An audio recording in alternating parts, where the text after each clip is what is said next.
It's March 20, 2016, and we want to know, will Miss Hannigan be joining the Bat family just to help take care of all these damn orphans?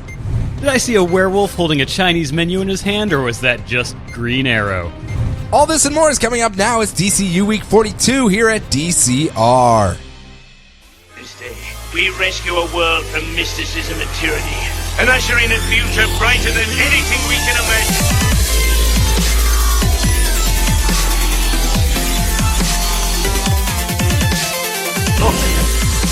Up in the sky!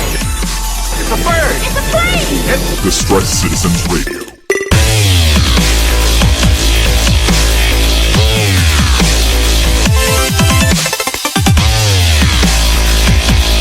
Hey, everybody, and welcome back to another episode of the DCR. I am your host, Sean Lamont, comic book reader extraordinaire, and I'll explain why I'm being all mild-mannered here a little bit later, but I am joined by the Punmeister General, Mr. Brian Glein. Hello, sir. Hey, Sean. Hey, how are you today? I'm doing fine. Yeah, I'm a little wary.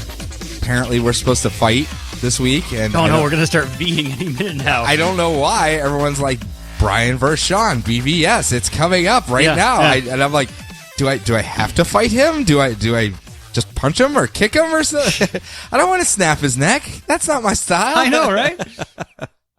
But I am getting over a major ailment after last week's double episode where we recorded two different shows. I lost my voice entirely, and I just got it back 2 days ago, so I'm being a little wary as far as my usual hooting and hollering. So, and I still have my usual dulcet tones, so yes. I'm just fine. Yeah, well, good for you, buddy. Good for you.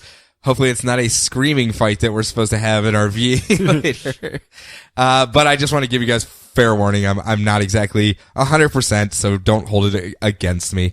Why don't you tell the lovely folks what we are going to do here, though? We're going to be spoiling all of the DC comic books that came out this week in their DCU line. It's still the DCU line, yep, right? For another 2 more months. For another 2 more months, yes. Are we going to cover plot beats? Plot beats, character motivations, storylines. Damn you! Yeah. Story motivations and character lines? What am I missing? Plot beats, character developments, and storylines. Okay. Yes. I thought I could have sworn it was character motivations. No times. motivations. I'm pretty sure you said that at least I've never once. said. Hey, I'm not people running the DCR podcast wiki, let us know. Go back to your meticulous notes. I'm not a motivated person. I would never use the word motivation. So without any further ado, we are going to jump ahead and cover all of the books that came out. So fair warning to you guys, spoilers are ahead. So let's do it to it and we're going to V into this week's books.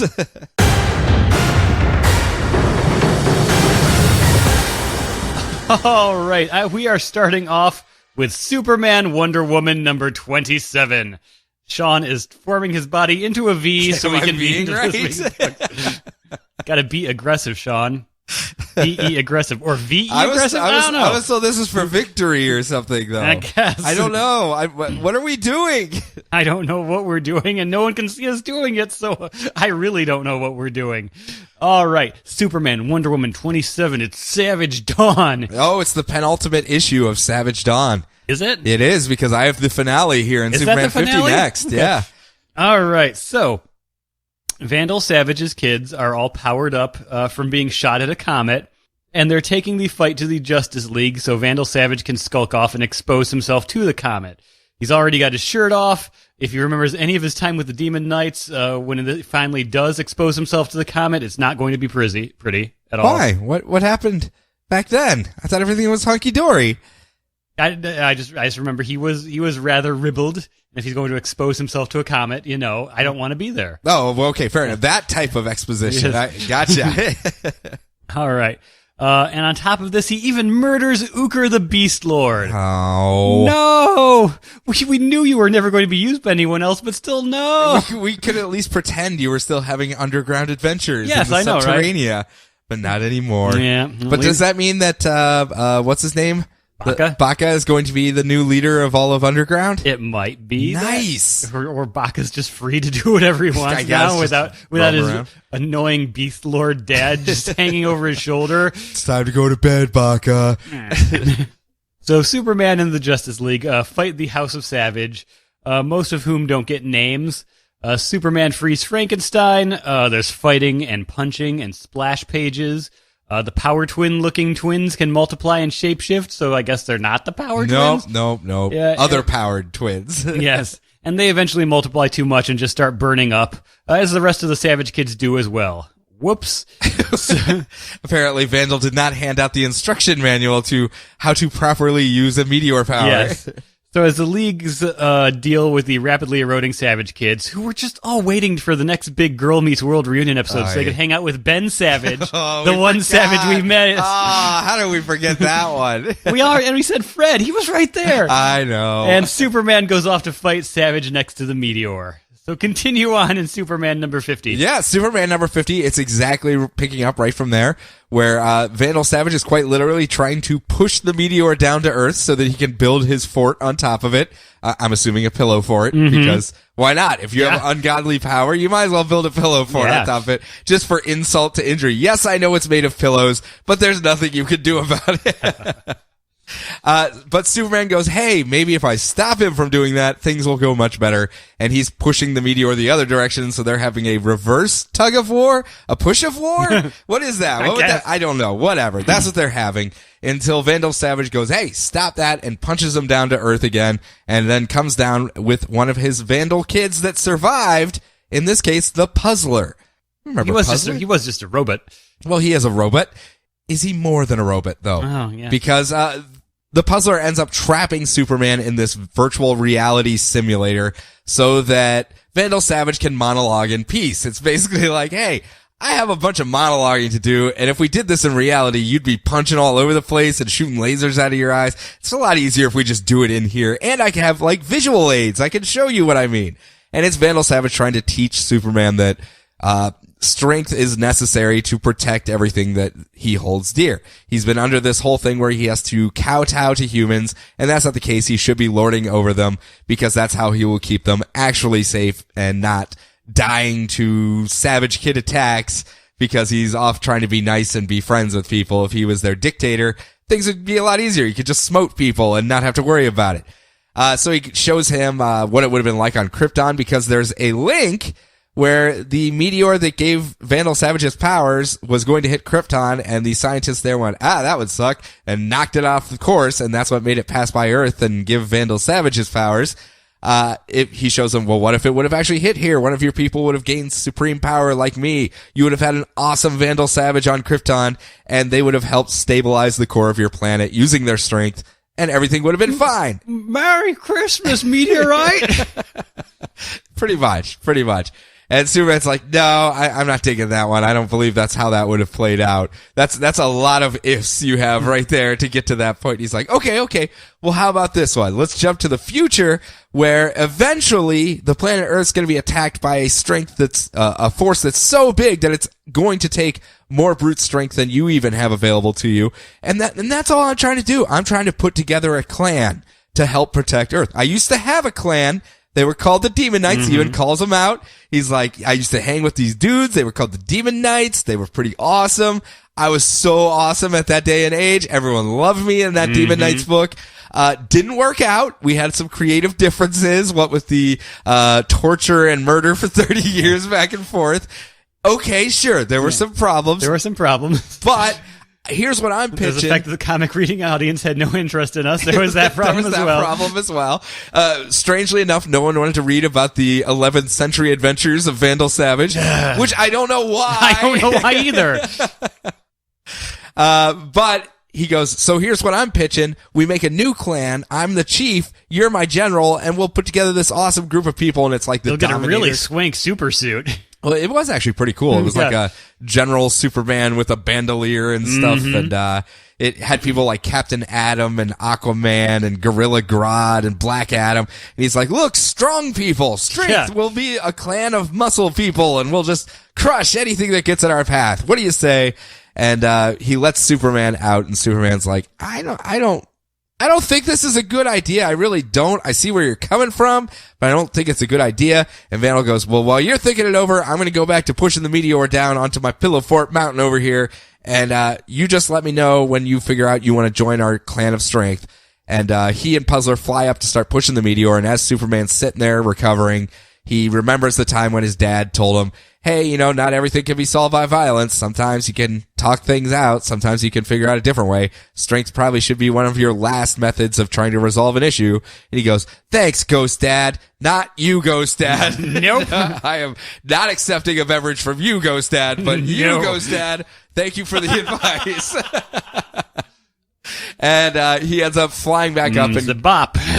gets back into his push of war with Vandal Savage, and Vandal goes, oh, so annoying. Puzzler, go get him. And Puzzler flies down and goes, hey, I'm here to kill you, but I have to ask you a question. I absorbed all of Hoarder Root because he was a robot too, and we kind of merged. He's curious. He's in here as well. Why didn't you murder him when you had the chance? You had a very easy time to do it a couple issues back, but you didn't. And Superman goes, oh, that's because I know he's not just a robot. I know he's not just a collection of ones and zeros. He's obviously more than that, just like you are, Puzzler. So, I mean, you can make the decision yourselves. Do you want to help your Vandal Savage dad be all pillow fort crazy? Or do you want to be your own robot person? And Puzzler kind of goes, kind of want to be my own robot person. I guess I'll help you out, Superman.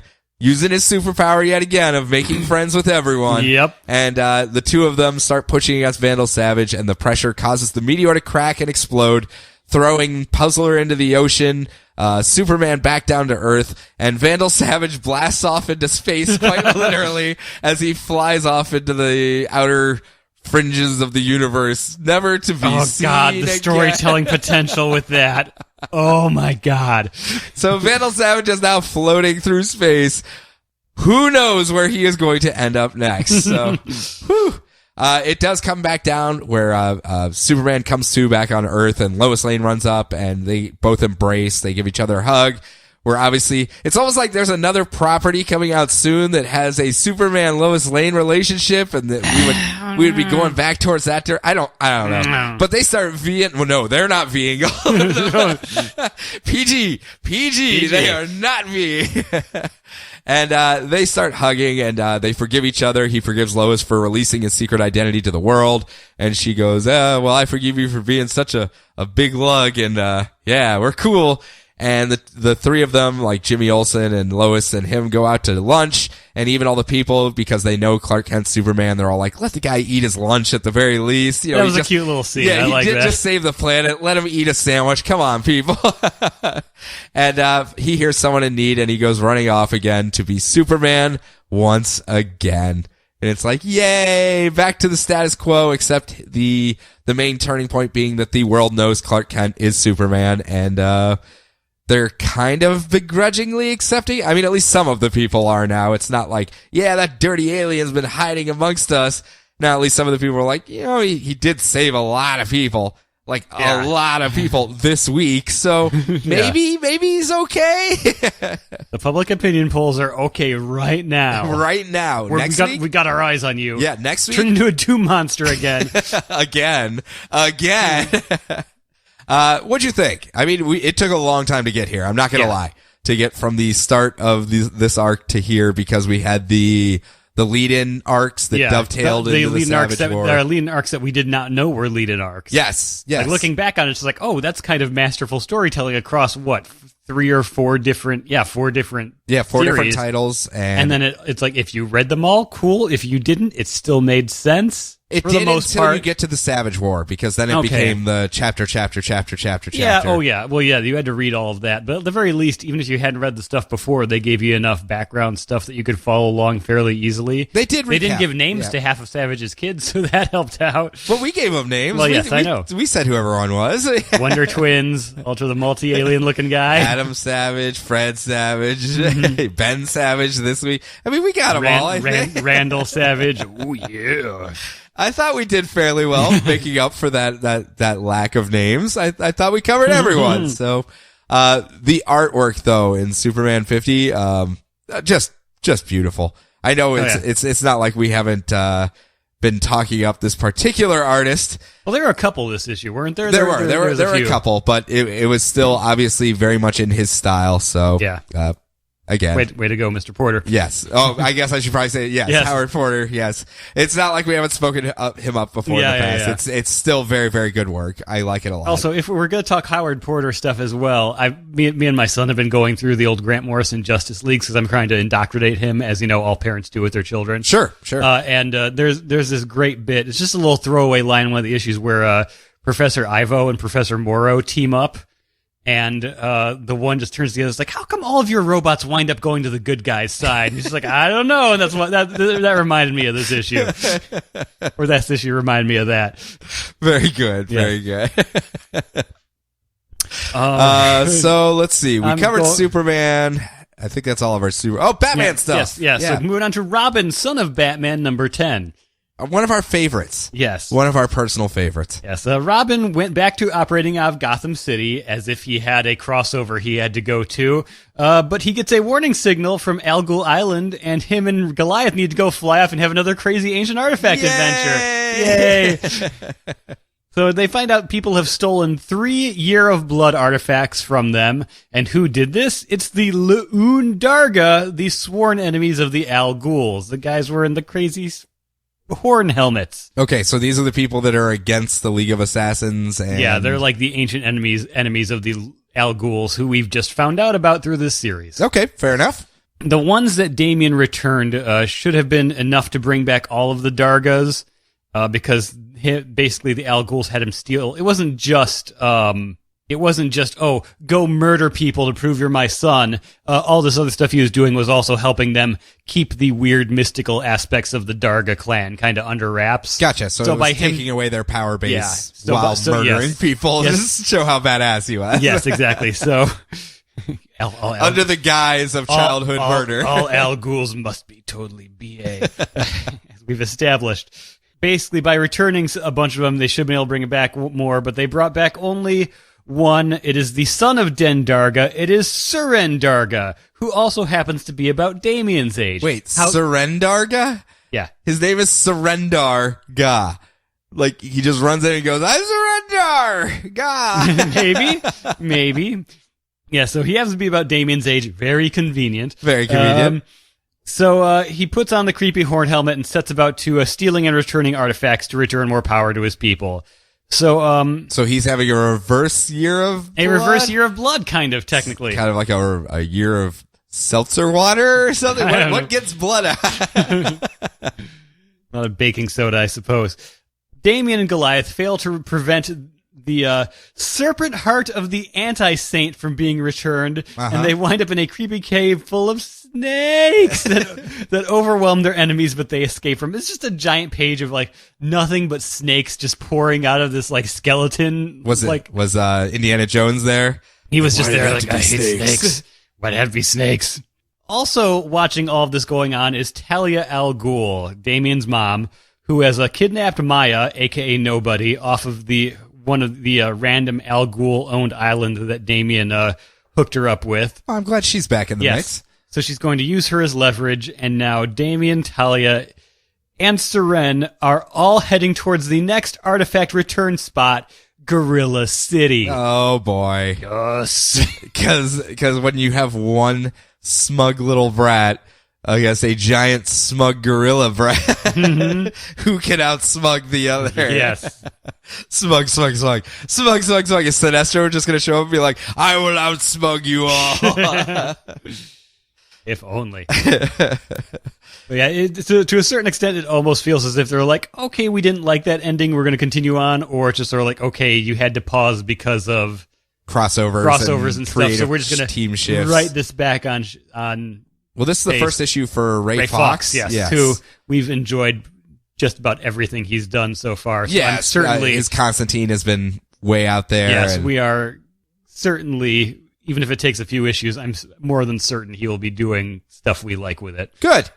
I'm happy to hear optimism when it comes to those titles. Yes. So, as we had said last month, we were sad to see Gleason go because he had such a bond with the character. Oh, yeah. And it's hard to come in after. That's a hard act to follow. Oh, yeah. Plain and simple from an art and a writing aspect. And, to hear it's actually holding up is good. Yeah, artwork's a touch cartoonier, which I know that puts off some people, but I like it. Yeah, I mean, that's it's my a wheelhouse, style thing. It's yeah. a style thing. I can't. I'm also the same guy that when I first was starting to read this stuff, the Gleason stuff, I was completely turned off of. Hated it. Absolutely hated it. As far as the very weird visual style, like when he did the Aztec trippy issue. Oh yeah. He had that style in Batman and Robin in a couple places as well, where it would just be like the obvious artistic choices. Now that I went back and looked at it, and I understand what he's doing and what he's trying to invoke in the art. But at the time when I was looking, I was like, why do all these people just look weird and half melty and stuff? I don't like this. Oh, Sean, you poor uneducated fool. I have made no qualms about saying I am not educated in art, so I have to actually be immersed in it and figure out what the style is and what they're trying to bring to the story with that style. And that could take a good 4 or 5 issues for me before I get it. Sometimes, and I'm not gonna lie, Gleason's art, that's the way it was for me. So, style choices as far as more cartoony, less cartoony, more cinematic, less cinematic, those I can get over without any issues whatsoever. It's just the weird stuff where I'm like, what is it? Burnham did that to me as well. I was like, okay, yeah, I can totally. What is this? Come on. Awesome is what it is. It is now that I understand it. I love it. It just takes me a minute sometimes. So next up, Batman and Robin, Eternal number 24. Batman is MIA, and the kids are out to play because maybe Batman didn't tidy up all of his cases before he got taken out of commission. And in this particular mini maxi whatever series, they're dealing with Mother, who is a build-a-person workshop. She kind of takes people, puts them into a traumatic experience, and then molds them into what she wants them to be. And now she's decided to go... And then you can buy like little Hawaiian shirts for them. Yeah, exactly. And now she's decided to go mass production and has stolen a spy satellite and is beaming a signal down to all of these satellites or these towers on Earth that are broadcasting a signal that turn children into homicidal murderers. And she's using them as her army to make them kill their parents, become traumatized, and then she can mold them all mass style and have an army of her own. Yay, it's going to be awesome. So the Bat family has interceded, and this issue is holding the line.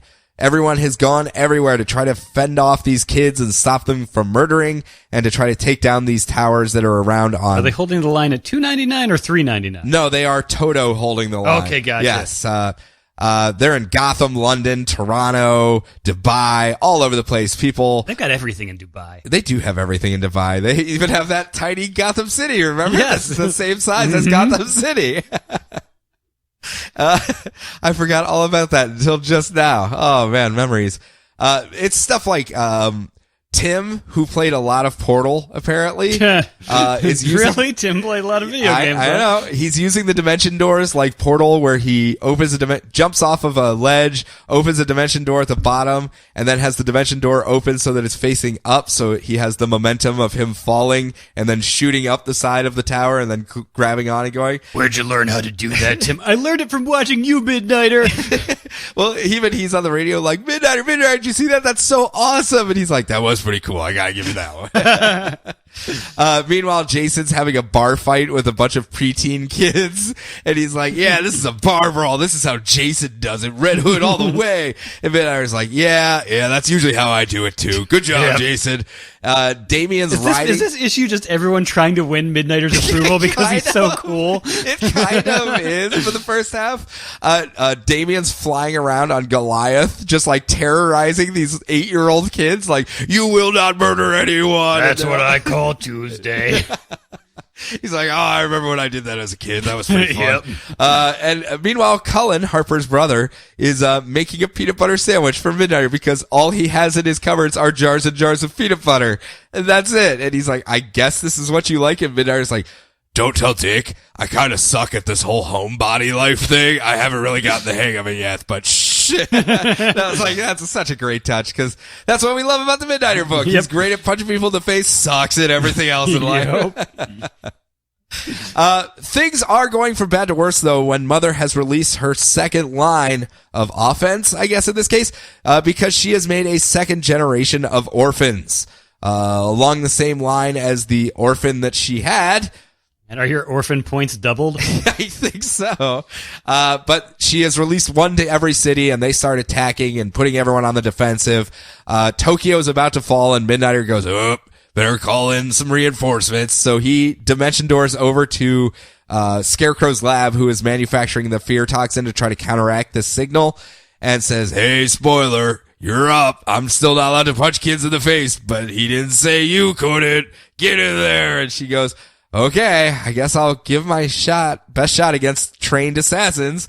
And she finally gets to use all of her Yakuza Hasegawa training that she was getting in Catwoman for the last year or so, and puts it into action and is able to actually start holding her own. And the internet broke. They're like, why could she do that now? How is she able to fight people? It's like, she's been training over in Catwoman for a year now. Come on. Cut her some slack. Cut her a little slack at the very least. Dick also is having troubles in his mission to infiltrate Mother's base, because a new challenger has approached. And that is Azrael, who flies in on a hover jet shooting missiles all over the place because he's all ticked off that his life was a lie. Because remember, he was brainwashed, I guess is the best way to put it, into thinking that he was actually a religious, I am an angel of vengeance. I am here to get vengeance on people who have done wrong. And then it turned out, no, my name's Mike. I live in apartment 14C. They brainwashed me, these bastards. And now he's very, very angry about that. And he's decided to show up to kill Mother. And Dick Grayson's like, nope, can't allow you to do that. And as if that's not enough, Mother has also given Harper Row an option. Given her big monologue soliloquy saying, hey, I was trying to bring you into this life. You clearly want to be part of this whole superheroes, tights, capes, flying around, doing all this crap. You've made it abundantly clear you want to be in that life. I tried to bring you into it when you were yay high, when you were a kid, and Batman took that choice away from you and said, nope, I'm not going to bring her into it. I'm going to make her have a miserable life in the ghetto, just having a craptacular time, just trying to keep her brother alive even. And that wasn't on me. That had nothing to do with me. Literally, all you have to do is cut ties with that aspect of your life, and you can embrace this whole thing and do whatever you want. And as a matter of fact, I even have a nice symbolic way for you to do it. Here is Cassandra Cain all tied up, and here's a knife. You kill her. She killed your mom even. So even if it's just revenge, you kill her. I'll give you the training. You can be the Ultra Orphan. You can be Bluebird. You can be whoever you want to be in this whole tights and capes game. And what do you say? Does that sound like something up your alley? And she's stuck standing there holding the knife, and we're supposed to go, what is she gonna do? And the way they're pushing her so much, obviously she's gonna do the right thing. So maybe they'll throw us a curveball. Maybe Eddie Murphy will show up and ask her for the knife. Maybe. What was that one? Golden Child? Mm-hmm. Yeah, I remember that one. Twists the pillar like he's scratching a record for some reason. Yeah, I don't know. Whatever. We've getting some great writers on this one, though. As far as the people that have been taking over on this one, we've had like Valentine, we've had Tom King, we've had Orlando wrote this one. It's been, obviously since Midnighter has been popping around so much, and it's just like, hey, buddy. So it is nice to see issues of Midnighter before it goes away. Yeah, so I mean, it's nice to see people popping in. Some of the, I guess, lesser names. I don't think they're the lesser names to me because they're my favorite writers right now over at DC. Yeah. But maybe they don't have the recognition yet. Name recognition is what I'm looking for. That hopefully will be solved in Rebirth as they start getting some of the higher profile titles. Even though I love the work they've been doing on the mid tiers and low tiers and even D-list characters that I'm just like, you know what, you're having fun. I can't fault you. No one's standing over your shoulder saying what you can and can't do, and you're having a field day with it. So I'm hoping they allow these people the same latitude when it comes to Superman, Batman, etc. And Orlando got locked down, didn't he? Yes, he is now an exclusive at DC Comics. So who else got in there? Doc Shaner and Marino as well. Yeah, so nice little another triple play for him there. Yep. They did a good job once again. All right, I am moving on to Green Arrow number 50, the big 5-0. 5-0. We don't get very many of those anymore. No, you don't. You really don't. All right, there's a lot going on in this issue. There's a lot going on in this issue, so I'm going to bullet point down. So there is a werewolf outbreak in Seattle. as it happens, it's spring. Spring has sprung. Werewolves are everywhere. Yep. Green Arrow is a werewolf, but he's taking werewolf insulin, so he's okay. I was not aware this existed. He's got the little thing on his belt and everything. Is it like Wolfsbane and Silver? Is that what? It's called like Luponex or something. Okay. Is there commercials for it? Please consult your doctor if you remain a werewolf for more than 4 hours. Yep. Luponex, celebrate the day. Commercials like 15 seconds long, and then the like 2 minutes of just warnings. You may murder your loved ones. You may Bleeding from the eyes, ears, nose, and mouth. So, speaking of blood, there's a blood shortage, and all of the evil werewolf wargs are donating blood to blood banks so they can spread their werewolf infection and make everyone werewolf. Okay, well, that's a way to do it. And are they going to write on everyone's mirror afterwards as well? Welcome to lycanthropy. Did I steal a joke? No. Oh, okay, phew. An old newspaper magnate that is over 100 years old named Jeffrey Paragon runs all of the blood banks and is trying to keep himself alive with said blood and maybe causing the blood shortage in the first place. Weird. Yeah, he's just sitting there in like an old, covered bed with just a gigantic chandelier of just blood bags and tubes coming down into him. It's actually a really cool visual. That is a pretty cool visual. I have to admit, I'm looking at it right now. Yeah. Fifth, Ali's Felicity, in the comics at least, rewired a panopticon drone from the a previous story for Team Arrow. So I guess Ali is now becoming the man because he's got his own search drone. Okay. But he didn't want to be the man. I know, he never wanted to be the man. That's kind of going against all of Green Arrow's Green Arrowness. There's a man named Dr. Miracle in Liberia who can heal people by injecting them with his own blood. Very convenient. Ali tries to figure out what's going on at one of the blood banks, but the white supremacists that wear president masks show up and start peeing on the werewolves' motorcycles. A gang war breaks out, and Ali's too sluggish from his medicine, so he lets them tear each other apart. One of the president guys gets bit, so his friend chainsaws his arm off. Oh, well, that seems like a valid response to this. Mm-hmm. I saw /Red Walking Dead. They then go and help with legislation to put werewolves into isolated camps. Wow. Yeah. Happy. Way to go, Green Arrow! Emiko yells at Ali for letting that happen. So Ali decides that medicine is for losers and is going to go find this Paragon guy, whether he becomes a werewolf or not. The drone goes and checks out his house, but Deathstroke is there, and he's going to help Paragon track down Dr. Miracle. They heard this through the drone, so it's a race to Africa. Deathstroke sees them in their aeroplane and shoots them out of the sky.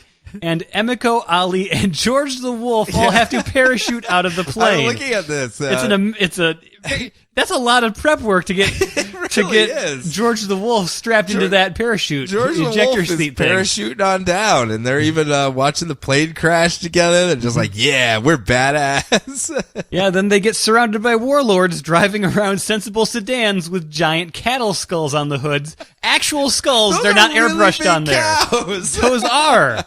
I know they got some big ones down there, but still, geez. Yeah, that is literally the entire hood of a 4x4 covered in a cow head skull. Yeah, that's a big old cow right there. Yep. That is a bizarre turn in the story. This is taking some odd turns with all the werewolves. Yeah. I thought that was just going to be set up for backstory of something that was going to involve George the Wolf, and they were just going to have that be his little arc that they do. George the Wolf is he had his own separate story involving bones, and now there's something involving werewolves. At the same time, the thing with the blood banks and the weird, crazy old, Howard Hughes recluse guy, being the cause that allowed all this stuff to happen. It's an interesting framework for the story. Yeah, it's just that's busy though.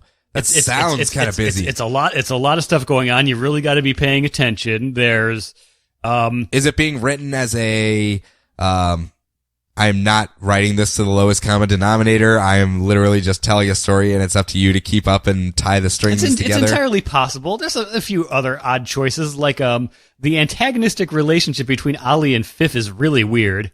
Oh, they're at each other's throat. They're like Ali's like just kind of being a bully to him, and and Fif's that's not really his style. And Fif's kind of giving it back, but at the same time, it's still weird. Yeah, it's like, to be fair, their previous reactions with each other, it wouldn't have lasted long term anyway because of the way it was with him just kind of like, oh, I'm a wastrel. I sleep in the basement of a Chinese restaurant. Ha, ha, ha. But I know computers, and obviously it had to grow from there. So maybe they're just trying to help him find his voice, at least now that he's more of a black ops communicator operator now. But what do you think otherwise? Overall, it's good. I mean, the art looks great. Art looks great. It's like I said, it's a very interesting story. It's just not quite what I'm expecting in a Green Arrow story. That's all. Fair enough. Well, we'll see where it goes here. It's only got like another issue or two, and we'll see where it wraps up before what Rebirth. happens afterwards if Felicity suddenly comes back. Oh, God, not again. Maybe Zebra will come back. Oh, no, not Zebra. The love of his life will be back once again. All those wonderful moments we shared with each other. Like that time I met you at a restaurant at the beginning of an issue. And that time you then betrayed me immediately afterwards, and we were supposed to feel bad about it. Yep. But that's it. That's all of our books for the first half of the show. Brian, why don't you tell the folks what you have coming up for round 2? Got Black Canary, Poison Ivy, and Titan's Hunt. And I've got Dr. Fate. They call him Dr. Fate. He's got a helmet made of gold. Dr. Fate. No. Okay. No. Okay, fine. Martian Manhunter. I got that. Yeah. Although it doesn't end well. And then I will wrap it up with a little Sinestro trying to win the smug off this week and wins quite handily. So hold on a couple seconds. We're going to take a quick break, and when we come back, we'll go through those books.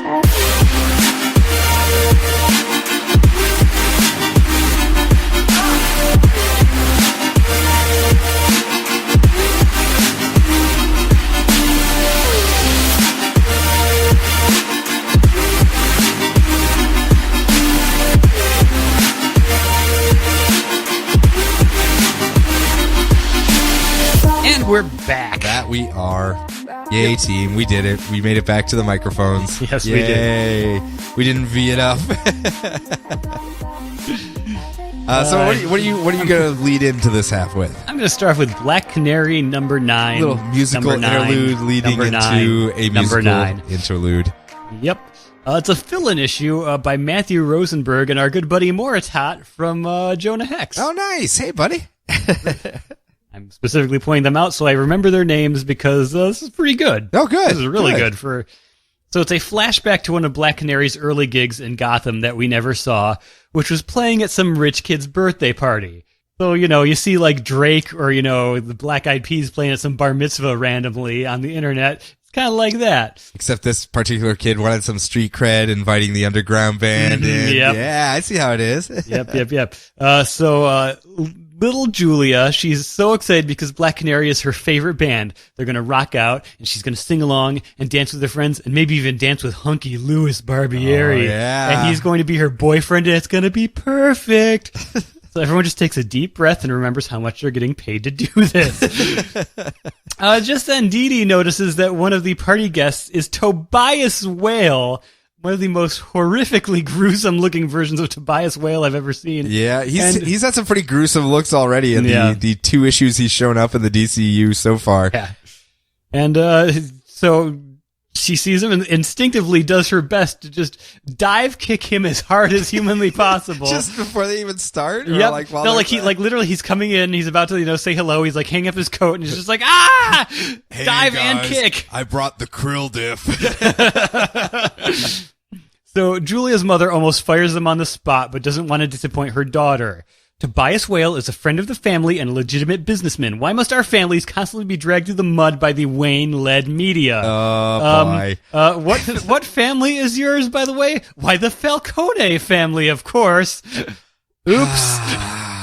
So do they have an agent or did they book this themselves? I don't know. So Dee Dee just sits there and drinks and drinks and drinks as she sees Hugo Strange, the Black Mask, and Professor Pig, all good, kind friends of the family, come in. Drink, drink, drink. She then runs into her old Team 7 pal, Valentine Chan. Oh, of course.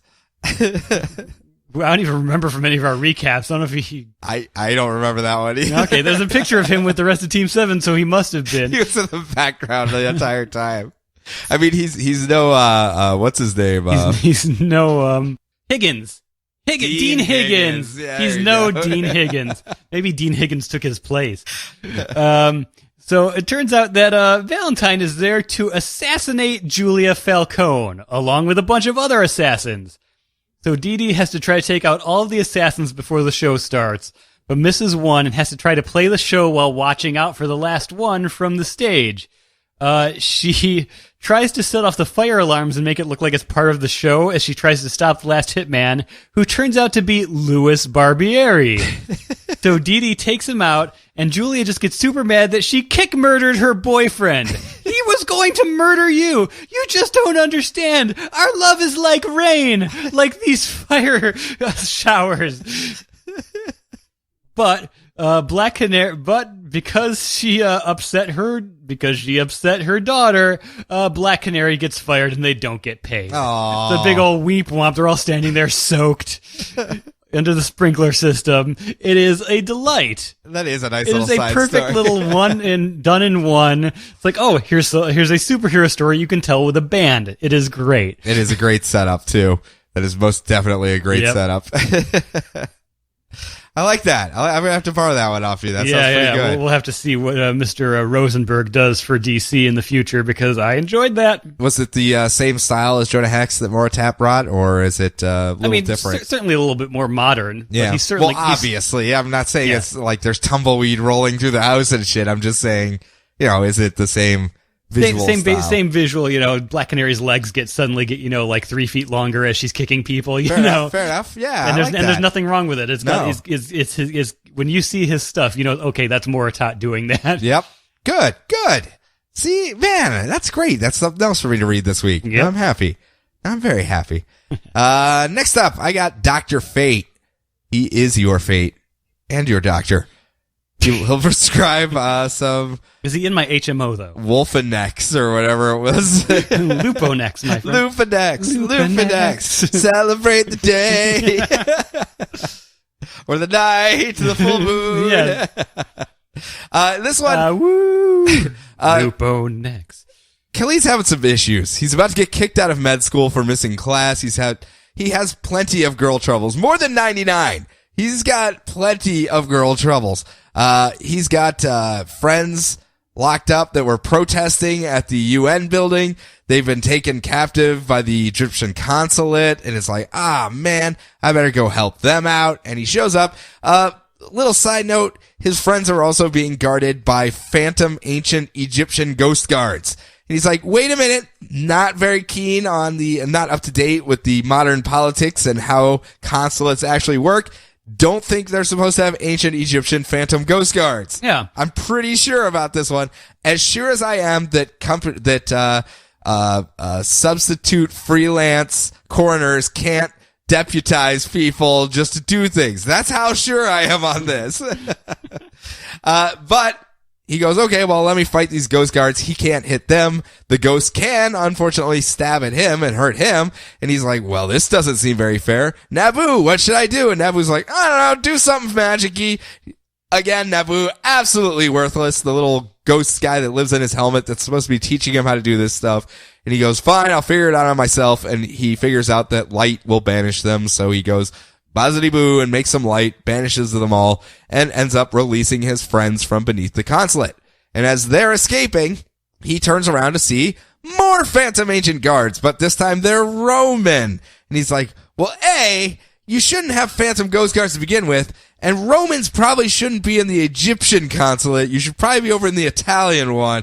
Now I'm very confused. This is all just very perplexing.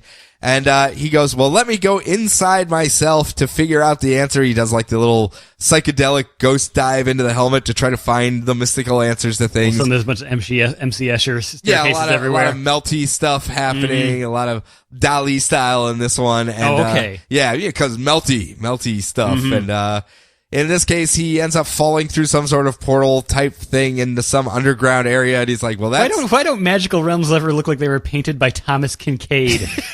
Just a lot of streams of light everywhere, you know. He's a big fan unnecessary of it. Magic pastels. loves that. Yeah, Magic loves the pastels. But in this case, he ends up being confronted by more phantom ghost guards.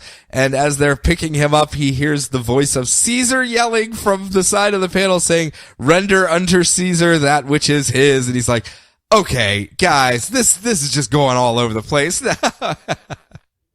So I guess it's Dr. Fate versus Great Caesar's Ghost? I don't know. I guess. Where's Perry White when you need him? Well, obviously he's going to have to bring him in to help fight. Well, at least show him. Look, Look, there he is. What is that? And he'll be like, is that a ghost of some Roman? No, just say it. Just say your line. He's like, I honestly don't know. I'm very perplexed and being put on the spot. What should I be saying? Poor Perry White. It's fun. It's a cute little teen story type thing. It's that growing into the hero story that I like. This one's a little bit weird because obviously you have the magic aspect and there's no rules really to it. No one's really saying what his limitations are or anything like, if he even has any. I don't know, but his limitations seem to be that his helmet doesn't want to tell him how to do anything and he just has to guess a lot.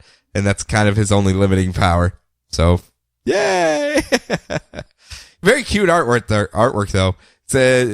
Magic does love pastels in this case. It's a very, very muted colors and it's fun. I like it. It looks cute. So, moving on. All right. Poison Ivy. Oh yeah. Seed of Destruction, I believe. Yep. You didn't write down the full thing. Yeah, number 3, yeah. So, Poison Ivy is working at the Botanical Gardens, and her bosses keep dying. Good thing she isn't a murderous super criminal. Whoops, she is, so she's suspect. But she's not murdering people. She's just stealing genetic research so she can go home and make plant babies. This is the only reason this is in this week, because I wanted to see what came of how a plant has a baby. Yes. So she's got little Rose and Hazel. See what you did that's there. Pretty good. Actual babies with vague plant-like features. She's trying to deal with some creep at her job who lied to the cops for saying that he was teaching her about the birds and bees, heyo, when the murders were happening. So he comes to her apartment and she murders him by sticking adorable little chompy plants after him. Well, wait a minute. She's trying to prove her innocence of murder by murdering people? By murdering this guy, yes. The other guy at work who has a real crush on her tries to return her glasses that she left behind when he gets attacked by and strung up by vines. So he's just sort of sitting there, and she comes home. She's like, oh, crap, there's the nice guy that I don't want to murder, about to be murdered by my plants. And then Catwoman, swings by her balcony. And she's like, haha, wow, this is really awkward for you, isn't it? Does she just keep going at that? No, she stops. She's like, hey, Siren, team up, woo. Harley already showed up. I got to show up now. Yep. Hey, you guys just sprung her out of jail, too. Remember, Poison Ivy and Harley just sprung Catwoman out of jail in her book last week, so they're all besties again. Yep. Was that the end? Yeah, that's it. Oh, okay. Yeah. I'm sorry. Yeah, the end. Sorry, I didn't say the end. Yeah. Well, that's cool. At least those people are hanging out again. Mm-hmm. I don't quite get her master plan of murdering people to prove her innocence of murder. Not quite sure. I mean, Poison Ivy's got a Poison Ivy, I guess. I think that's kind of missing the forest for the trees there. Missing the trees for the forest. I don't know which one that would be for her. I can't emphasize enough how adorable these little chompy plants are. They're all in their own individual little pots and they're hopping around. They kind of look like piranha plants from Mario. Yeah. It's great. Is it kind of like a bunch of little Audrey 2s hopping around? Yeah, pretty much. Okay, yeah. Gotcha. Mm-hmm. Are they all singing, feed me? Feed me. I don't know. I missed that when it came through town, so I completely forget everything except for the dentist song. Do they have higher pitched voices because they're so tiny? Feed me, feed me. I don't know, maybe. I don't know, could be. So, hey, Little Shop of Horrors 2, any day now. You have the script right there in your hands with these little chompy monsters. Okay. Yeah. It'll be Poison Ivy. Mm-hmm. They already did the Batman musical. They could just have the spin-off and crossover. Hey, you too. You're good at writing music for superhero musicals, right? Want to join in on this? Next up, Martian Manhunter number 10. And some of you, I'm just going to be frank. there are some people that may be listening to this particular episode that have not been very in-depth with comics. And maybe a certain movie came out and you went, hey, maybe I want to learn about something that's going on in comics, and you typed in DC Comics Podcast, and we popped up, and you went, well, I'll listen to these jackholes, and you've been listening, and there's been some weird stuff, I'm not going to lie, some pretty zany stuff, but all of it is pretty logical in the way you follow it. You know, things happen, there's comic reactions. book logic, yeah. Yeah, I mean, it's things pretty happen, easy. people do stuff. Yeah, pretty easy. There is a thing called the ludicrous factor that we like to call it, and this next book called Martian Manhunter kind of embrace that, and in a good way. We're not saying it as this is ludicrous, stupid, crazy. We're saying this is awesomely ludicrously stupid, crazy, because as I'm about to explain this, it probably won't make much sense, but trust me, it does. We just finished with giant robot mecha battles on Mars, where two different factions of a airline that accidentally got sucked into the planet Mars from Earth to Mars, and all the survivors built a giant Transformers mecha, and then all of the Martians that live there also built a giant city that transformed into a giant robot mecha. We're fighting each other until Martian Manhunter uses shapeshift powers to overlap over the one giant robot of the Martians and take it over. So he's a giant Martian Manhunter mecha. Man, say that 3 times fast. That'd be hard. And they're trying to get all of the survivors of Mars off the planet because, FYI, it has also been teleported back from before it died and became the Red Planet to our time and is occupying the same space as Earth, and the two planets are about to collide, and both of them are about to be destroyed, so Martian Manhunter's trying to get who he can to safety. Meanwhile, he's left some people that were once part of his psyche that he's split off into different subversions of himself to try to hide from the Martians. To go find the spirit of the planet Mars to try to help stop this from happening. Stop the two planets from collapsing into one another. I love this book, but I'm so glad I didn't have to do that this week. I know. So, and while Martian Manhunter is trying to save the people, he's left a few of them behind trying to find the spirit. In this case, Mr. Biscuits, who we love. He loves cookies, biscuits. He's from Britain. He loves his biscuits. Wessel and Alicia, the only one that is not an aspect of Martian Manhunter, have been left behind to find the spirit of Mars, and they succeed in doing so, only to find that the spirit has taken the form of John Jones, aka the Martian Manhunter's dead son. Oopsie. Little awkward. And the spirit of Mars comes to them and says, hey, let me tell you how this all came to be. Obviously, you guys are all a little confused at this point. Don't worry, I expected that. Let me give you the backstory of how all this came to be.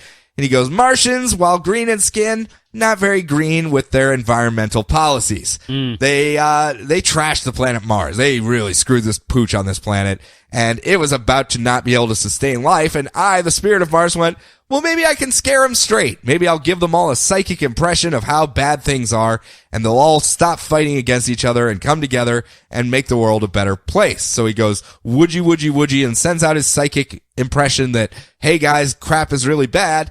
Unfortunately, as it is explained in the book, some of the people don't want to take responsibility for trashing the planet, so that psychic premonition of, holy crap, things are bad, manifests as a giant Martian Cthulhu monster to them, because not our fault, obviously it's that outside thing that's causing all the problems, and they decide, oh crap, we need to do something to fight off this giant Cthulhu monster. And one of the Martians by the name of Ma'alefak, am I pronouncing that correctly? Yeah, that's best as I can guess, yeah. Fair enough. He comes to power and says, I'm going to protect Earth. I'm going to make Mars great again. Come on, guys, let's do this. And he decides to develop weapons to fight off the giant Cthulhu monster. And he goes, okay, I think I got my weapon almost perfect. It's missing one thing. It needs the embodiment of the soul of Mars. And he goes to the poet laureate, the well-known author, the guy that is known as the Spirit of Mars because his writings so encapsulate what Mars is, John Jones. And he goes, hey, John Jones, we need you to help save Mars. What do you say? Are you willing to do it? And he goes, of course, I'll do anything to save my family and my son here. I mean, it's the least I could do to help. What do I have to do? He's like, oh, come on back to the laboratory. We'll figure it all out. And he straps down John Jones, and then they do this giant Martian blood magic sacrifice thing to enhance him with all of the blood powers of Mars, turning him into the Manhunter. And he's like, whoa, this is not what I signed on for whatsoever. And they go, okay, well, it's too late. You're now the Manhunter, John Jones. go kill the Cthulhu monster. And John Jones flies out there and goes, yeah, guys, there is no giant Cthulhu monster. I don't know who told you there was, but there isn't. So, whoops, I think we kind of went the wrong way on this one. And the spirit of Mars at that time goes, you idiots, you incompetent twits, and banishes John Jones off of Mars and basically dooms the planet to die. It can no longer support life, so a couple of the Martians actually escape, including Malefac, who then spends the rest of his time trying to find John Jones on Earth because he is the last reliquary of all of the blood magic of Mars, because they kind of put it all into him to go fight the Cthulhu monster. And as we saw, as soon as he was able to find him, he was able to bring Mars back, and now it's about to collide into Earth. And the spirit in the present day goes, see, guys, this is why I can't help you. You're no different now. You just had a giant mecha battle. You're still fighting each other. You're still being mean. You're still being right bastards. No way I'm going to help you guys out with this. And that's when Mr. Biscuits goes, you don't understand, Spirit of Mars. We are capable of change. Even I, Mr. Biscuits, who used to be a horrible cricket monster, and he pulls off his mask, and now he's a dapper-looking Martian man, and he's like, even I am now a changed man. And they're like, oh, Mr. Biscuits, woo! And the Spirit's like, well, let me think about it. And he goes, don't worry about it, Spirit. We could be better. We're awesome. Because I don't know how to tell you this. That's when Malefac shows up and straight up murders Mr. Biscuits and goes, no, we can't be better. I am Malefac. I am Mars, and I want all the blood magic back in my hands so I can make Mars great again. And, yeah, that's where it ends, with a dead Mr. Biscuits at his feet. And it's not like, oh, he wounds Mr. No, he's dead. He's dead. He's missing the entire cavity of his body. His torso is a hole. He's not in good shape. He just shapeshifted around it. He just shapeshifted around it. Come on. Just put your liver in your bum. Put your liver in your bum. I was sad. So sad. I was sad. But that's hopefully why when Martian Manhunter comes back as one person, we can still get glimpses of Mr. Biscuits. I hope so as well. But I wanted to at least give that caveat at the beginning, because I'm sure anyone just walking in straight to that explanation was like, well, I'm not reading that book. It's actually one of the better books being put out right now. This is only issue 10 to get to this point, to get from, hi guys, I'm Martian Manhunter, to this in 10 issues. They did a lot. So, understand that you don't feel like you're supposed to know all that straight off the rip if you just pick up this issue. But if you do go back to the beginning, it's a good story. I quite enjoy it quite a bit. So excited to see how it does end and see if we get a Martian Manhunter and his friends style book, or a Martian Manhunter now reclaims all of the people back into his head, and it's they are now part of him once again. That very curious to see how that part ends. Or he's just sort of now has all these individual personalities he can shift into as necessary. Well, they've been pushing, swap out 3 Vikings style when necessary. I guess I could see that, but they've been pushing really hard for the last 6 issues that these people, while yes, they are all aspects of John Jones, they are their own unique souls themselves as well. And it's going to be very weird how they tie it up at the end to see how that works. So I'm curious. We'll see. Next up. All right. Speaking of things that are hard to come into, Titans Hunt number 6. They can't be that hard. They're hunting, right? Hunt. They are hunting. Hunting and horn blowing and modding. Yes. That's all they do. All right. So, the Teen Titans existed at the beginning of the New 52. In the infamous and nebulous 5 years ago. Yes. There was a Teen Titans team that showed up, and a lot of people were like, how come this isn't any other version of the Titans we've seen before? Have there been Titans before them? Yes, there were. Plus, there were editorial mistakes at the beginning where people knew each other that wouldn't have met, and they were like, yeah, I knew him on the Titans when we were together, and then it came out, yeah, there was no Titans before, and I was like, someone's lying here. Yep. All right, so the original Titans were Nightwing when he was Robin, Arsenal when he was Speedy, Aqualad, Donna Troy, ?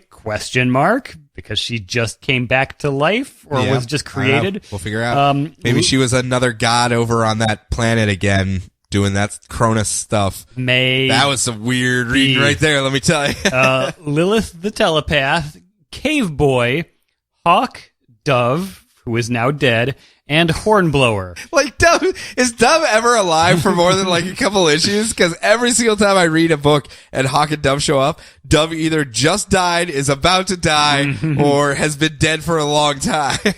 Hey, pretty lady Dove is doing fine. She's never died before. Hasn't she? She dated a dead guy. Well, yeah, she did date dead man. During that weird period of time where every single lady wanted to get into dead man's spectral business. I don't know. And Hornblower, if I haven't said that already. So, currently, Hornblower is being controlled by Mr. Twister, an old man in a pirate costume who takes bath. Just roll with it, people. He's yell singing through Mr. Twister's giant organ, and I swear to God, I'm not trying to make this sound filthy. All of the Titans can hear this weird noise. So Nightwing, Tempest, and Donna Troy, they're off in their own little thing. Tempest, Aqualad, whatever. That's what I remember him being when I was growing up. So they beat up Mammoth off in the forest and realize that they might have worked together as a team before.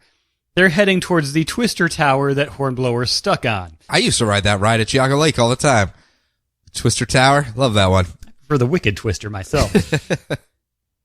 So Lilith lets Arsenal, Gnark the Cave Boy, Hawk, and British Lady Dove know that she mind-wiped the team so Mr. Twister could never find them and try to control them again. Well, not Dove. She wasn't there. The original one was, and he died. Of course he did. Meanwhile, off at the hospital, Mad Mod, the new modern, like hipster version of Mad Mod, okay, with the side fade and all the hair on top and like the twisty handlebar mustache. Gotcha. Not handlebar, like Raleigh Fingers curly mustache. Does he escape in a balloon? No, he doesn't. He is trying to explain to a very pregnant Bumblebee, that is the pet name that Hornblower gave to his wife, that Mr. Twister is a demonic entity who is trying to take control of superpowered beings for a dark purpose, and that's why she can hear the song. It's like, oh, wait, you mean you don't have superpowers? I mean, yes, you certainly don't have superpowers. I don't know what I'm talking about. Whoop, whoop, whoop. Whoop, whoop, whoop, whoop. Balloon away! So Mad Mod leaves her and realizes that if Hornblower is already singing, it's too late, and his secret group known as Diablo has to destroy the Twister's pawns before he can use them again. So we gotta murder some Titans. So he has... No, they have to hunt some Titans. They have to hunt some Titans. I'm sorry. Almost forgot to do that this issue. So, Diablo members named Daddy and Honey Bun blow up Lilith's doctor's office. What's happening? Wait. Daddy and Honey Bun? Some old guy, mind you, his shirt, like they're wearing black shirts, and his just has like a big DD on it. So it might be some very specific kind of daddy. I don't recognize this. Janky Daredevil? Is that what he... Maybe, I don't know. But he's got like a domino mask and a mustache himself, and Honey Bun looks like a suicide girl or something. And fair enough. So she's there, and she's got HB on her shirt, and they show up in a bitchin' Camaro and blow up the do office. FDs of PBR fall out when they open the door? I guess so. I wouldn't be surprised. I tried looking them up. I couldn't find anything. Apparently there's a random old issue of like original Titans where they fight a robot named Honey Bun. Just like a big spider. So she's a cyborg. Just a big spider robot. I don't know. Well, maybe they upgraded her. Maybe. I don't know. That's another weird one right there. Yeah, it's tying into old Titans continuity. It's trying to bring some of the old continuity into the new 52. How's the introduction for the characters in this one? Because that's a lot of characters that have gotten literally zero screen time in the new 52. It's not bad. I'm still a little confused about Cave Boy and Lilith to a certain, Well, I meant like if you didn't know who those characters were at all, like you've only, like if I read this and I've never heard of these characters before, do they at least introduce them, or is it just like, hey guys, Cave Boy, you know him, let's go? I think that's kind of how it's going. Like I'm able to pick up the basics Gotcha. as I'm going along. Gotcha. I mean, they were, as the story went along, I know I sort of skirted over the first few issues of this because I thought it was just a 6-issue mini and we'd be done by now. but it's not. So yeah. there may have been some things I skirted over initially, but Fair enough. Because this is a much bigger and complex story than I thought it was going to be. Yeah, this is a setup for Rebirth, I think, and where they're going to be taking the Titans relaunch, I guess. I don't know. There's something to it. I'm just, as someone who never followed old classic Titans continuity from like the 70s and 80s, I'm a little lost. Okay, fair enough. So I would be really lost, probably. I understand what's happening. There's obviously an extra level that I should be getting, but I'm not, because I'm not from that time period. Gotcha. All right, fair enough. I was waiting until it was done so I could just read the whole thing in one big go and hopefully try to plow through it real quick, but man, that sucks. I was hoping it was going to be introductions to these characters, because kind of is. I want to know about Cave Boy, but I know nothing. And why does this old man need to take baths and shake a stick with a turtle shell hanging off it at me? Give me some here. Any type of explanation. Even just go magic. Woo. So next up, Sinestro, number 21, my last one of the week. All hail the conquering heroes, Brian. The Sinestro Corps. Hoorah. Oorah. They have driven away the Paling and saved the planet Earth, and Sinestro used the last of his power to do so, and has now passed the baton of leadership of the Sinestro Corps to his daughter, Sornik Natu, who is a very reluctant Sinestro Corps member to begin with. She was a Green Lantern prior, and then was assigned to keep eyes on her dad, and then all of the Green Lanterns were being teleported away into another dimension, so his dad knocked the ring off her hand and gave her a Sinestro ring instead to keep her safe. And she's been kind of a begrudging Sinestro Corps member ever since. And now she finds herself in charge of all of these crazed, psychopathic lunatics. Yay!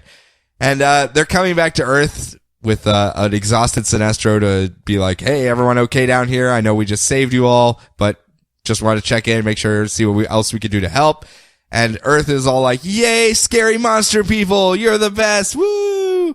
And even Superman's coming up like, sorry guys, I totally misjudged you. That was me. And you see Sinestro smirking in the background the entire time like, yes, I'm eating all of this up. And then Sinestro goes, well, we have to go. There's other problems. Other issues await the great touch of the Sinestro Corps. Sinestro Corps away. And Sornik's like, no, we can't just leave them here. I'm the leader now.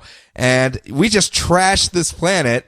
We should at least help them out. And Sinestro explains, yeah, but while we're here picking up rubble and cleaning up trash, there are literally millions of other planets where people are being murdered. Which do you think is the bigger threat? And she goes, fine, we'll do it. So she takes all the Sinestro rings back from Superman, Wonder Woman, poor Scarecrow, who's just like, no, I finally got it back again after all of the Blackest Night stuff, because he's been chasing this yellow ring ever since, because he's fear. He loves fear. Just wants this goddamn fear ring, and it keeps eluding him, and he's crying in a corner again because they gave it to him and took it away once more. And the people of Earth are like, no, don't leave. Come on, guys. You helped us out. Can't you just hang out and fix some of these other problems that we got going on? And we need at least like 4 lanterns on our planet at all times. Well, Sornik goes, you know what? We're the new Green Lantern Corps, right? Right? Everyone, we agree? Okay. Green Lanterns aren't here. Sinestro Corps are subbing in. We used to have people that would cover all the different sectors. The one that was on this sector isn't here anymore. So, Arkillo.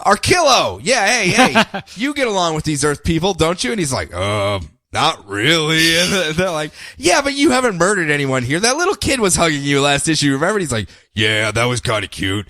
And she goes, well, you want to stay here and be the protector of this sector? And he goes, well, I guess it's good as anything. Scarecrow's just waving his resume and just screaming and crying Guys, on his knees. I'll do it. I promise I won't eat anyone unless that scares someone. I'll do it then. But Arkillo decides to stay, and in setting up the best buddy cop thing ever, St. Walker wants to hang out with his pal Arkillo, and he's like, hey, I'm going to chill here with my buddy. Teach him the ropes of being a good guy lantern here on Earth. Is he still a soppy gob monster? No, he's better, and I guess he went, well, I hope they don't medically experiment on me anymore, because he totally forgave them. He's cool with everyone now, it seems. He's able to use his blue lantern stuff as normal, but it also affects yellow lanterns at the end of the day. That's basically what they did at the end. But he's also was that soppy gop monster and looked all crappy at the end of the last issue, but he's better now, and he wants to hang out with his buddy Archilo. Because remember, they hung out in the New Guardians before. I don't know if you remember that far back at the beginning of the New 52. Yeah, that's probably before I started paying attention. The New Guardians stuff back then was one member of each corps formed a team under Kyle Rayner as the White Lantern. And it was... that's where Glomulus got his... Yeah, it was where Glomulus and Archilo and St. Walker and all of them formed one super team that were going off doing Lantern stuff. And those two actually got to be kind of buddy-buddy, Archilo and St. Walker. So there's even a scene in this one where St. Walker kind of walks up to him and Archilo's like, I knew they had you. I knew they were medically experimenting on you, but there wasn't really much I could do that wouldn't lead to both of us getting murdered. And St. Walker's like, well... I hope you learned your lesson. I hope you learned your lesson. Good old St. Walker. I love those blues. They're the best. You mean blue, singular. Oh, boo. Maybe Archilo will become a Blue Lantern. He can start rebuilding it with Archilo, and it'll be awesome. But it ends up, they go, okay, fine. This is the new Defenders of Earth, Archilo and St. Walker, everybody. Archilo. Hey, that is awesome. I like that. But before they jet, Sinestro and Black Adam bro it up, where Black Adam's like, bro, and Sinestro's like, bro, and they're like hanging out, and Black Adam goes, hey, buddy, super cool that everyone on Earth thinks you and your corps are like super nice. Probably wouldn't like you as much if they knew it was your fault that all of this happened in the first place. He's like, hey, bro. Yeah, bro. And they do their little bro handshake. And Alyssa Drack's like, can we trust that asshole? Because he does not seem like a nice guy. He's probably going to tell everyone that it's your fault to begin with. He's like, oh, Black Adam? No, we're bros. He's totally cool, man. Trust me, we are on the same level, him and I. And as they're walking away, we see that Black Adam turns around with this big grin on his face.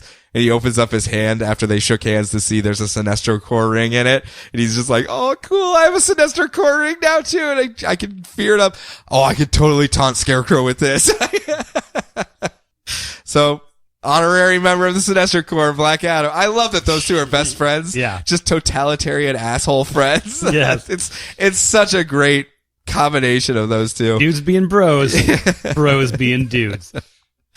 But there was a great line where Black Adam's like, you know, if I didn't know any better, I would say this was all kind of pre-formulated so that you could force your daughter to take command and be more entrenched in with the Sinestro Corps. But you wouldn't do that, would you, bro? And he's like, never, bro. So as the Sinestro Corps take off, they don't realize that another enemy of theirs has awoken, though, because back on War World, Mongol, now free of the paling, kind of kicks off all the rubble that he was knocked into, looks around and is royally pissed off. But then he sees he's next to Earth and he remembers every time he stops by there, Superman punches him in the face. He goes, next time, Gadget, and flies off into space to plot his revenge against Sinestro another day. The end. All right. But it leaves with Sornik Natu in this great, not wanting to be in charge of all of these horrible people, straight up horrible people, and trying to find a way to pull some good out of it, and starting to be as Machiavellian as her dad is, and maybe starting to see where some of his attitude comes from, I guess. It's going to be a great bonding moment between Sornik and her dad, Sinestro, because they're both going to have to plot and scheme to get what they want at the end of the day, even though those things may not be exactly the same. It's a great touch for storytelling, so I really like Sinestro. I didn't think I would. I didn't think I was going to like a book because it's Sinestro. It's like, I'm Sinestro, I'm evil, and I figured that was what it was going to be a lot of, but I'm not that evil, I'm trying to be good, It turned out to actually just be a great book, so highly recommend. Right. We got anything else, or is that it? We were just going to skip Legends of Tomorrow. Well, you just kind of glanced at it. I don't even know if you finished reading it. Yeah, I glanced at it. Guess what? Firestorm is two people. Mercury is the only metal that's liquid at room temperature. Metamorpho's girlfriend is kind of shallow.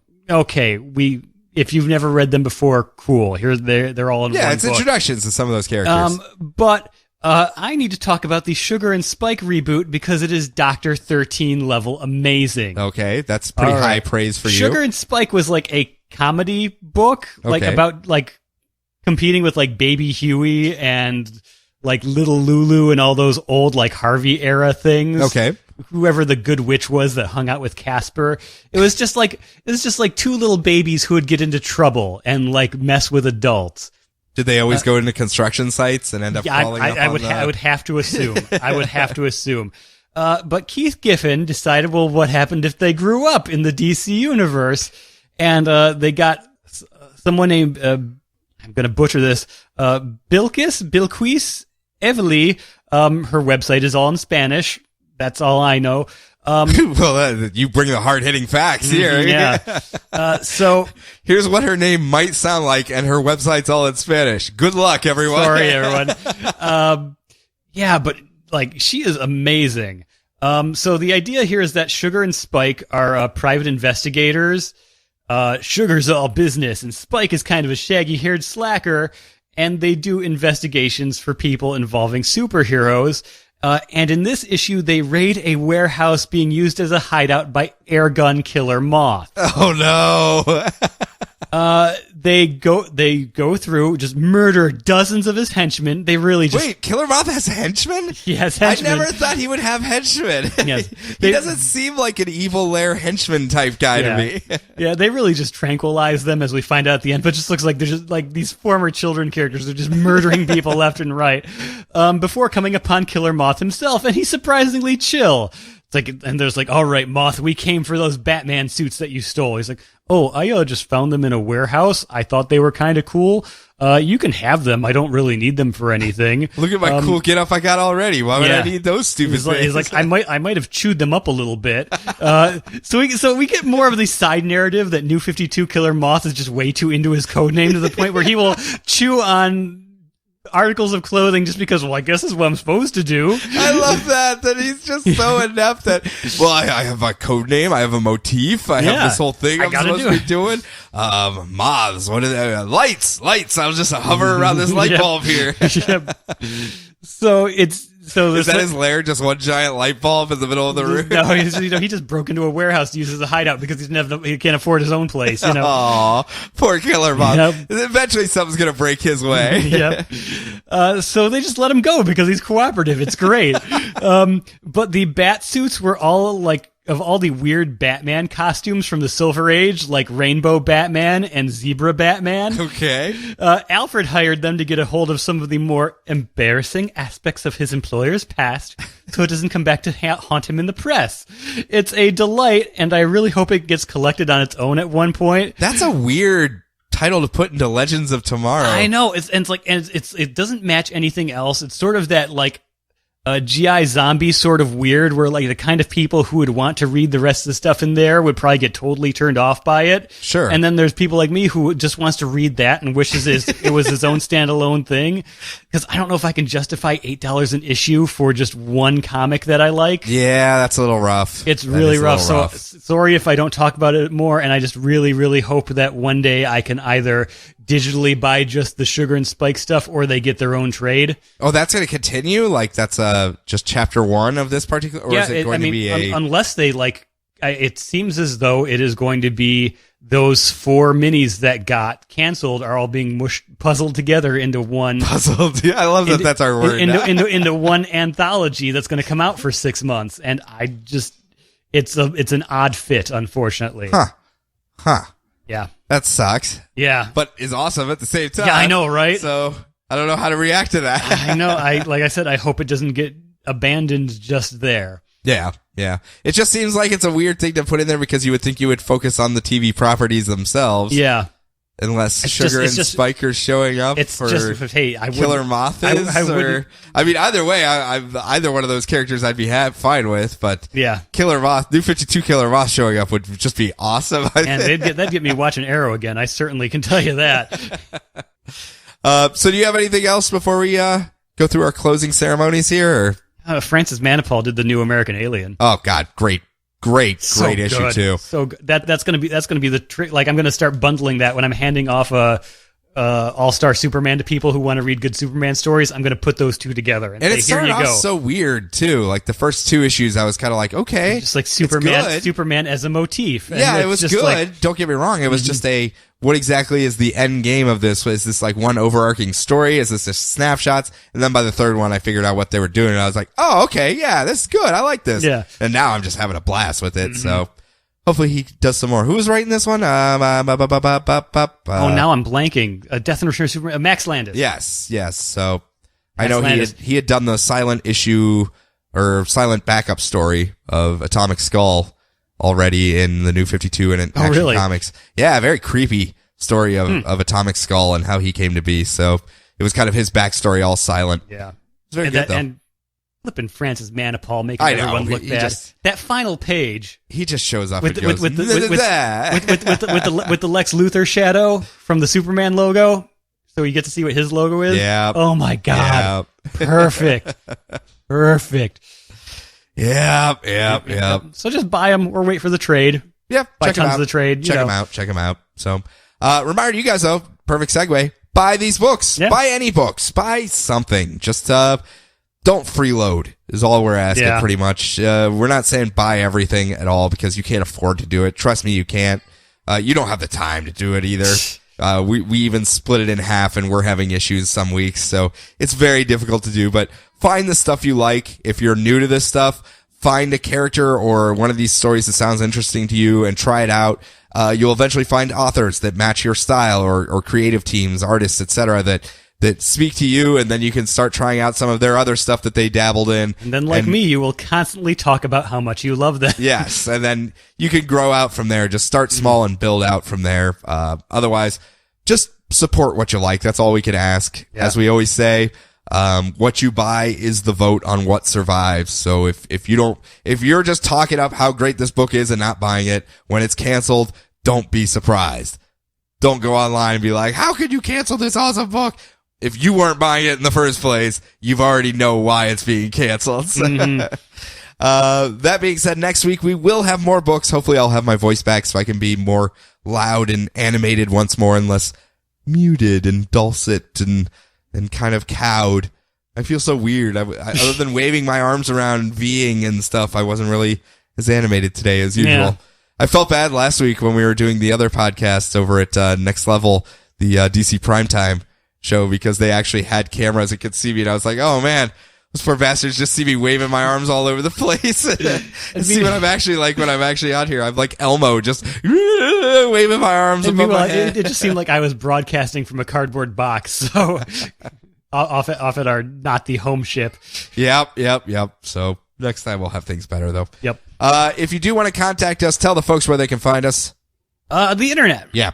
If you found the show, you can find us everywhere else. It's DCR Podcast. That's what we go by everywhere.